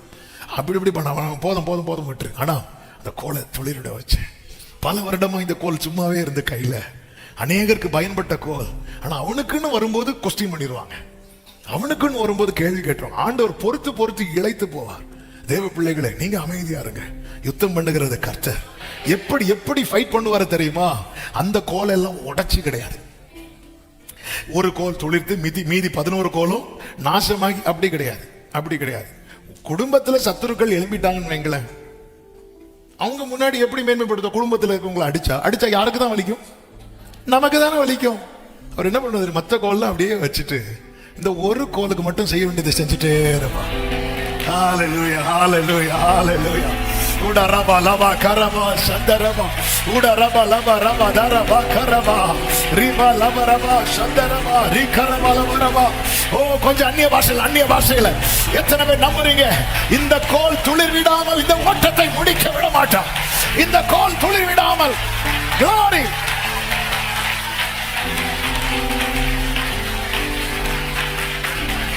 ஹalleluya. அதனாலதான் இயேசு சிலுவையில் அவர் அவ்வளவு கஷ்டப்படுத்தும் போது, பிதாவை இவர்களுக்கு, இப்படிதான் நம்ம ஜெபம் இருக்கணும். ஆண்டவர் மேன்மைப்படுத்துவார். எல்லாரும் பார்த்திருக்க. இப்ப ஆரோனுடைய கோலை மோசே எடுத்துட்டு இப்ப கேட்கிறார், இனி உள்ள வைக்கட்டுமா? அதன் அர்த்தம் என்ன? ஆரோன் கோல் உள்ள போக கூடாது. இது வரைக்கும் 16வது அதிகாரம் வரைக்கும் ஆரோன் உள்ள போனதான் மேட்ரு. இப்போ எந்த கோல் மட்டும்தான் உள்ள போனோம், எல்லாரும் அக்செப்ட் பண்றாங்க. எல்லாரும் பார்த்திருக்க அந்த கோல் துளிர் விட்டதும், துளிர் விடாத வரைக்கும் அதுக்கு மேல என்ன பேர் எழுதுனாலும் தெரியாது. துளிர் விட்டதுக்கு அப்புறம் நீ தேடிக்கொள்ளப்பட்டது என்று, கைவிடப்படாத நகரம் என்று. அது யார் கோல்? யார் கோல்? யார் கோல்? மோசே அப்படியே எடுத்து எப்படி பார்ப்பார்? ஆரோன். ஆரோன். இனி யாரும் கொஸ்டின் பண்ண முடியாது. இது எப்படி உள்ள போலாம், இது எப்படி அங்க போலாம், கேள்வி கேட்க முடியாது. எல்லா கேள்விக்கும் பதில் வரும். பதில் வரட்டும், அதுக்கப்புறம் நான் ஜாமக்காரனா இருக்கிறேன்னு பிரயாசப்படாதே. உங்களை நிந்திக்கிறவர்களுக்கும், ஆமென், உன்னை தூஷிக்கிறவனுக்கும் கர்த்தர் ஒன்னதான் ஜாமக்காரனா வச்சிருக்கிறார். நீ நிற்கும் போது காலம் நிறைவேறும். ஐந்தாவதாக ஜாமக்காரன் என்பவன் விடியலுக்காய் காத்திருக்கிறவன். சங்கீதம் 130 6, 7 வசனங்கள். 6வது வசனம், எப்பொழுது விடியும் என்று விடியற் காலத்துக்கு காத்திருக்கிற ஜாமக்காரரை பார்க்கலாம் அதிகமாய் என் ஆத்துமா ஆண்டவர். அதன் அர்த்தம் என்ன? அவனுக்கு நம்பிக்கை இருந்துட்டே இருக்கும். அவனுக்கு நம்பிக்கை இருந்துட்டே இருக்கும். இந்த இரவு மாறும். ஆமென். ஒரு பொழுது என்னுடைய பொழுதா இருக்கும், ஒரு நாள் என்னுடைய நாளா இருக்கும். அவனுக்கு நம்பிக்கை இருந்து கொண்டே இருக்கும். 18 வருஷம் ஆனாலும் என் கூன் ஒரு நாள் நிமிரும். நான் நிமிர்ந்து கர்த்தரை மகிமைப்படுத்துவேன். ஜாமக்காரனுக்கு நம்பிக்கை தொய்ந்து போகாது. A watchman waits with hope for God's visitations, breakthrough and revival. அவன் நம்பிக்கையோடு காத்திருப்பான். அவன் தான் ஜாமக்காரன். நம்பிக்கையோடு. அவன் எனக்கு தெரியும், ஒரு பர்திமை வழியருகே நம்பிக்கையோடு உட்கார்ந்து இருக்கிறான். தாவீதின் குமாரன் வருவார் என்று. ஏன் தாவீதின் குமாரன் வருவார்? என தாவீதின் குமாரனை குறித்து தான் தீர்க்க தரிசனம் இருக்கிறது. அவர் குருடருடைய கண்களை தெளிவிக்கிறவர், குருடருடைய கண்களை திறக்கிறவர், ஈசாயின் அடிமரத்திலிருந்து தோன்றுகிற வேர். ப்ராஃபஸி இருக்கு. இவன் அப்படியே உட்கார்ந்து இருக்கிறான். வேதத்தை யார் சொல்லியாவது கேட்டிருப்பான். திடீரென்று செய்தி வருகிற, அவருடைய கீர்த்தி தேசமெங்கும் பரவுகிறது. இப்படி நஸ்ரேயனாகி இயேசுன்னு ஒருத்தர் இருக்கிறார். அவர் குருடருக்கெல்லாம் கண்ணு திறக்கிறார். குருடருடைய கண்ணு திறக்கிறாரா? இப்படி பைபிள்ல ஒருத்தர் தானே சொல்லி இருக்கும், தாவீதின் குமாரன். அதனாலதான் இயேசு போகும்போது எல்லாரும் அவரை நஸ்ரேயனாகி இயேசுன்னு சொல்லும் போது இவன் மட்டும் என்ன சொல்லுவான் தெரியுமா? தாவீதின் குமாரனே. அதன் அர்த்தம் என்ன? நீ இருக்கிற சூழ்நிலை மோசமான நிலையில் இருந்தாலும் நீ நம்பிக்கையோடு காத்திரு. கர்த்தருடைய ரட்சிப்புக்கு நம்பிக்கையோடு காத்திருப்பது நல்லது. நிச்சயமாக முடிவு உண்டு. உன் நம்பிக்கை வீண் போகாது. ஆமென் சொல்லுங்க பார்க்கலாம். எனவேதான் ஆபகுக் 2வது அதிகாரம் 1வது வசனம். நமக்கெல்லாம் 2, 3 தெரியும், 2, 1 தெரியாது. அந்த 1வது வசனத்தில் சொல்லப்பட்டிருக்கும், நான் என் காவலிலே தரித்து. என்ன வேர்டு?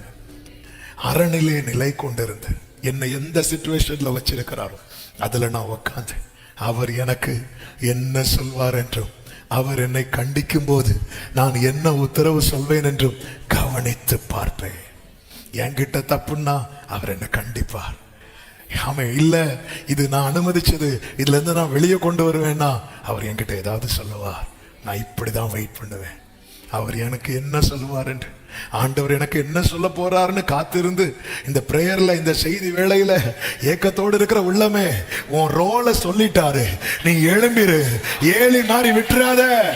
ஆமே, நோவா மாதிரி எழும்பிரு. உன் குடும்பம் காக்கப்படும். உனக்கு ஒரு எதிர்காலம் உண்டு. ஆமே. அவர் எனக்கு என்ன சொல்லுவாரோ. இப்படி காத்திருந்தவனுக்கு என்ன சொல்லப்பட்டது தெரியுமா? 3வது வசனம், குறித்த காலத்துக்கு தரிசனம் இன்னும் வைக்கப்பட்டிருக்கிறது. முடிவிலே அது விளங்கும். அது பொய் சொல்லாது. அது தாமதித்தாலும் அதற்கு காத்திரு. அது நிச்சயமாய் வரும். அது தாமதிப்பது இல்ல. இந்த பகல் வேளையில ஆண்டவர் எனக்கு என்ன சொல்ல போறாரோ, என்ன சொல்ல போறாரோ ஏக்கத்தோடு இருக்கிறீங்களா?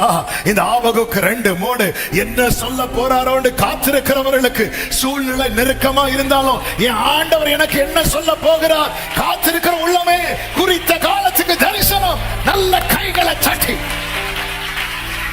இன்னும் வைக்கப்பட்டிருக்கிறது. இன்னும் வைக்கப்பட்டிருக்கிறது. முடிவிலே அது விளங்கும். அது பொய் சொல்லாது. பக்கத்துல 2 பேரை கையை பிடிச்சு பலப்படுத்தி சொல்லுங்க, அது பொய் சொல்லாது. வார்த்தை பொய்யாகாது. வார்த்தை பொய்யாகாது. ஹalleluya. ஆண்டவரே எனக்கு என்ன சொல்ல போறீங்க? செய்ய மாட்டேன்னு சொல்ல போறீங்களா? உனக்கு நடக்காதுன்னு சொல்ல போறீங்களா? அப்படி பயந்து இருக்கும் போது அது நிறைவேறும். எப்படிங்க இருக்கும்? எப்படிங்க இருக்கும்? கர்த்தருடைய வார்த்தை விடாய்த்து ஆத்துமாவை குளிர பண்ணும். விடாய்த்து போய் வந்திருக்கிற உள்ளமே, இதோ கர்த்தருடைய வார்த்தை, இது என்னோட தான் கர்த்தர் பேசுகிறார் நிச்சயம் உள்ளவங்க.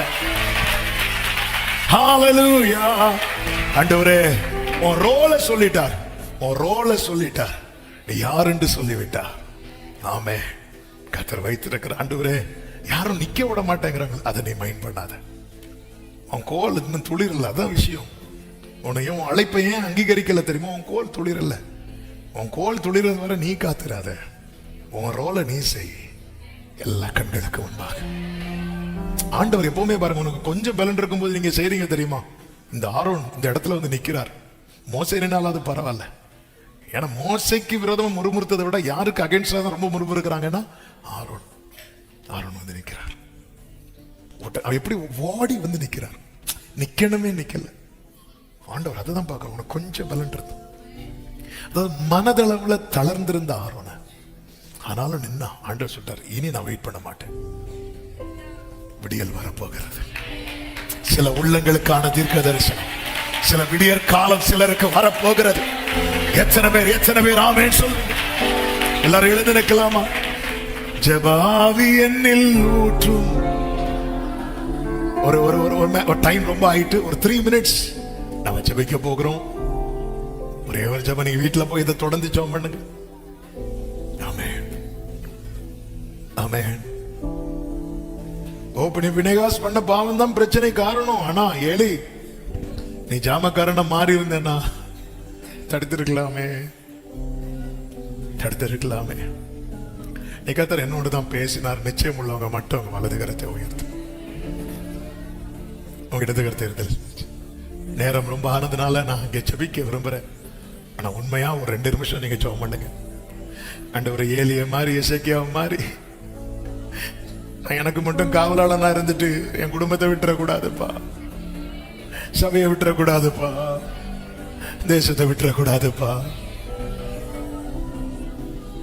ஆண்டவரே என்னுடைய ரெஸ்பான்சிபிலிட்டியை நான் உணர்ந்தவனாய் உள்வாங்கினவனாய் திறப்பில் நிக்க, நோவா மாறி திறப்பில் நிக்க, யாக்கோபு மாறி போராட, மோசே மாறி திறப்பில் நிக்க, நோவா மாறி குடும்பத்தை கட்டி எழுப்ப, ஆரோன மாதிரி நிக்க எனக்கு கிருபை தாரும், கிருபை தாரும். கர்த்தர் உனக்கு ஒரு ஜாமக்காரன் ரோல் கொடுத்திருக்கிறார்னா உனக்கு ஒரு விடியற் காலத்தையும் வைத்திருக்கிறார், உனக்கு ஒரு விடியற் காலத்தையும் வைத்திருக்கிறார். அந்த கிருபையின் ஆவி ஊற்றுங்க. ஆண்டவரே கண்கள் இருளடைகிற நிலைமை எங்களுக்கு வேண்டாம். எங்களுக்குள்ள இந்த ஆவிக்குரிய மந்த நிலைமை வேண்டாம். ஒரு அனலை தருவீராக, ஒரு அனல் உண்டாக செய்வீராக, ஒரு அனல் உண்டாக செய்வீராக, ஒரு அனல் உண்டாக இயேசுவின் நாமத்தில். ரபா கரபா சத ரபா. ஒரு அபிஷேகம், ஒரு அபிஷேகம். கர்த்தர் கிருபையை ஊற்றுறார், கிருபையை ஊற்றுறார். உன் ஜெப ஜீவியத்தை தட்டி எழுப்புறார்.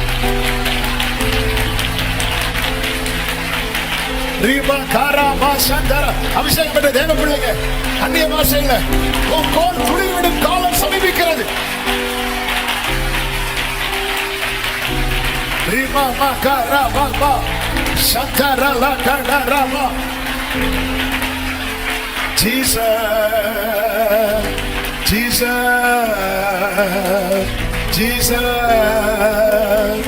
ஆண்டவரே கிருபையை ஊற்றுவீராக, கிருபையை ஊற்றுவீராக. கிருபை தாங்கப்பா. அறிந்து மசதியா இருக்கிற நிலையினே வேண்டாம். காலங்களை ஜாமக்காரனுக்கு தெரிவிக்கிறவரே, விடியற் காலம் எது பகற்காலம் எது என்பது ஜாமக்காரனுக்கு அறிவிக்கப்படுகிறதே. அந்த கிருபையை ஊற்றுங்கப்பா. 2 கரங்களை உயர்த்தி காலம் அறிந்து செயல்பட எனக்கு கிருபை தாங்க. எங்க அமைதியா இருக்கணும், எங்க செயல்படணும், எனக்கு அந்த கிருபையை தாங்க. ஆண்டவரே, ஆண்டவரே தாவீதை போல குடும்பத்துக்காக உத்தரவாதம் எடுக்கிற ஜாமக்காரனாய் என்ன நிறுத்துங்கப்பா, என்ன நிறுத்துங்கப்பா, என்ன நிறுத்துங்கப்பா.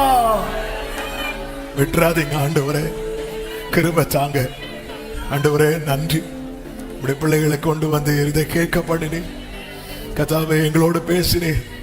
ஏசாயா 62 சொல்லி இருக்கிறபடி ஆமே, நான் ஜாமக்காரரை கட்டளையிடுகிறேன் சொன்னீரேன். அப்படியே உங்க தலை மேல உங்க கையை வச்சு என் மேல இந்த கட்டளை பிறக்கட்டும் ஆண்டவரே, என் மேல இந்த கட்டளை பிறக்கட்டும்.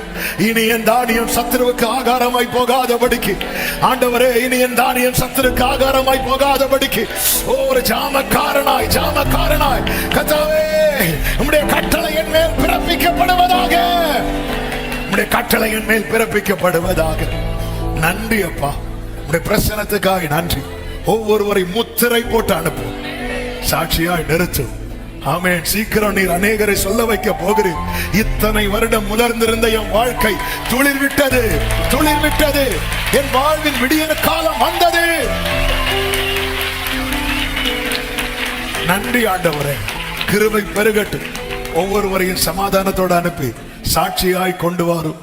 எல்லா மகிமை கனம் துதி ஸ்தோத்திரம் ஒருவருக்கே செலுத்துகிறோம். இரட்சகர் இயேசுவின் நாமத்தில் பிதாவே, ஆமென். செய்து சொல்லுவோம். என் ஆத்துமாவே கர்த்தரை ஸ்தோத்திரி, என் ஆத்துமாவே கர்த்தரை ஸ்தோத்திரி, கர்த்தர் செய்த சகல உபகாரங்களை மறவாதே. ஆமென். நம்முடைய கர்த்தராகிய இயேசு கிறிஸ்துவின் கிருபையும் பிதாவாகிய தேவனுடைய அன்பும் பரிசுத்த ஆவியானவருடைய ஐக்கியமும் சிநேகமும் பாதுகாவலும் நம் அனைவரோடும் எல்லா பரிசுத்தவான்களோடு கூட கர்த்தருடைய வருகை மட்டும் தங்கி இருப்பதாக. ஆமென். ஹல்லேலூயா. God bless you.